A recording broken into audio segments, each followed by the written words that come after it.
Someone asks you for something, and in half a second before you answer, you already know that you really want to say no.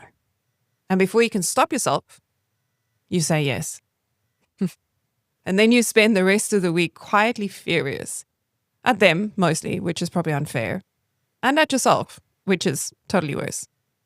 It starts with a simple, jarring realization.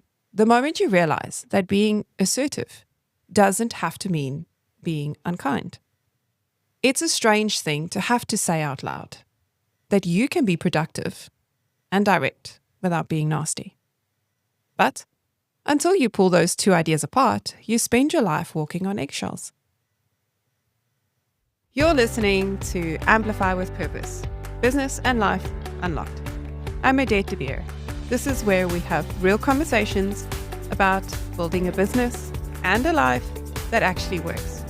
No scripts, no fluff, and nothing you'll have to pretend you didn't hear. If you're ready to lead with purpose and deliver with consistency, you're in the right room. Let's get into it. Welcome back to Amplify with Purpose. I'm Odette. In my work with women leaders, I see the pattern that repeats until it becomes a baseline for how they run in their business. Somewhere along the way, two words got fused together: assertive and aggressive. Once they are glued together, being direct is no longer an option. Directness is read as becoming the very thing they aren't willing to be. So they take the long way around. The email that takes 20 minutes to say a thing that takes one line. The softening sentence before the actual sentence. The search for a good enough reason that justifies a simple boundary. This isn't about being polite. It's a constant negotiation of identity where a clear no feels like a character flaw. So, here are 4 truths about the word no. First, adults advise, children explain. Here's a sentence I said in a coaching session, and I'll say it to you. Adults advise and children explain. Think about the last time someone told you no. Did they give you a paragraph, a justification, a little apology at the end to make sure you weren't upset? Probably not, depending on who you spoke to. They said, I can't this week. And you said, no worries. And you moved on with your life. And you didn't think about it again.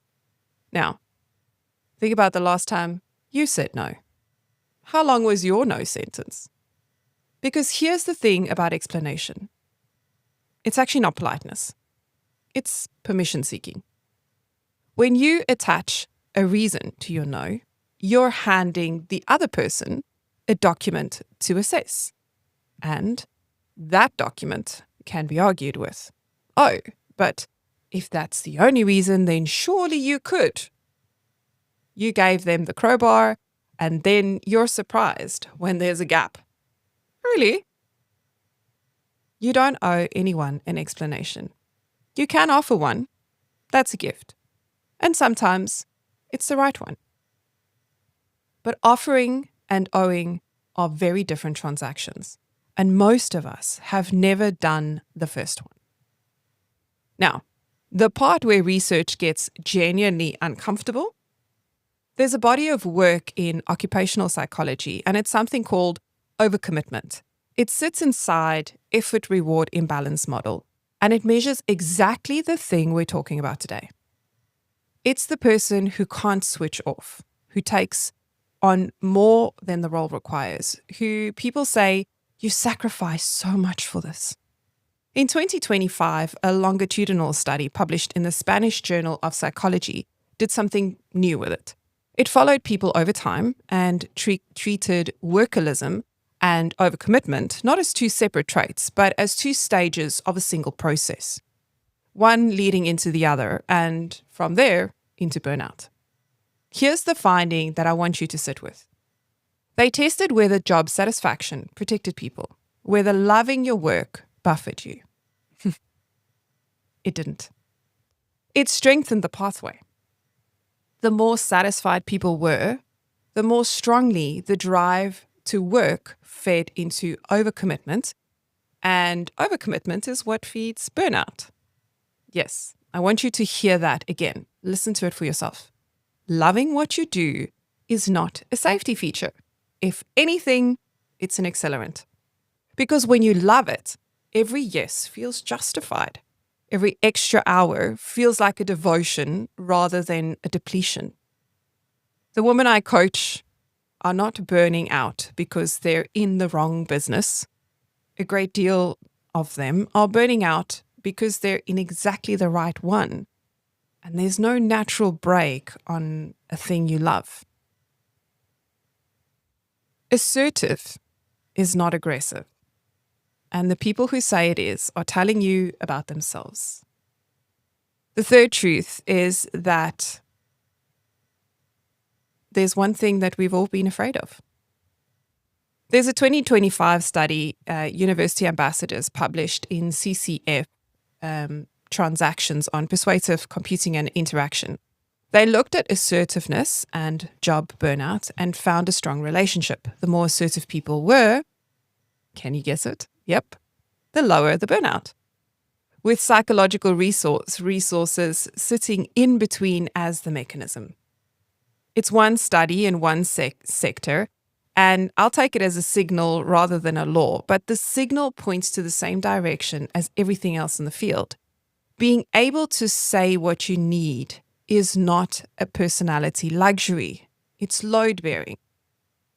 Now, I have to be honest with you about the other side of this, because I'd be doing you a disservice if I made it sound like it was cost-free.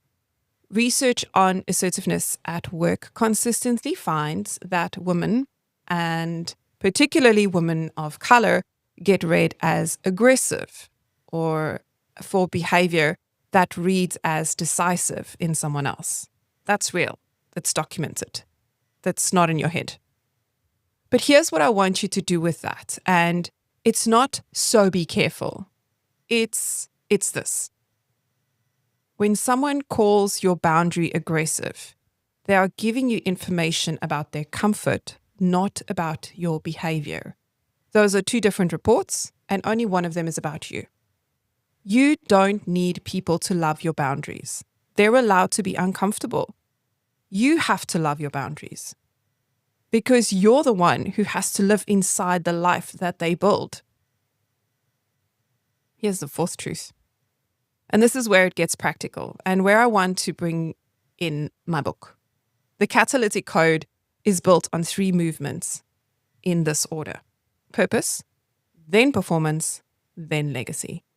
Purpose is the internal clarity that anchors your identity. Performance is the disciplined execution that turns clarity into consistent, trustworthy delivery. And legacy is what then remains.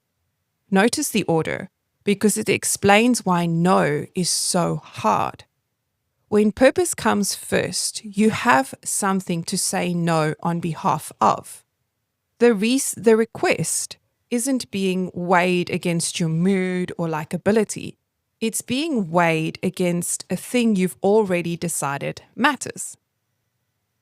It's a comparison you can make in half a second without a paragraph.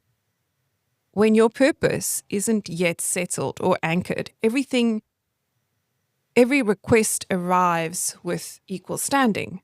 There's nothing to measure it against. So the only variable left is how the other person will feel. That is an unwinnable way to run a week.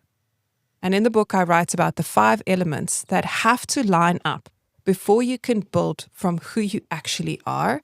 And the one that betrays women most reliably is the schedule. I saw it in the work I do with my clients. A woman has been describing the same calendar problem for 3 months. It isn't volume. It's that her calendar contains her client work and almost nothing else. No school runs, no meals, no 8 o'clock pickup. And every one of those things happen every single day. And not one of them is written down. So her calendar shows a Tuesday with 3 free blocks. The real Tuesday has none. And on Friday, she looks at the gap and concludes, she's failed. She didn't fail. Her calendar failed her.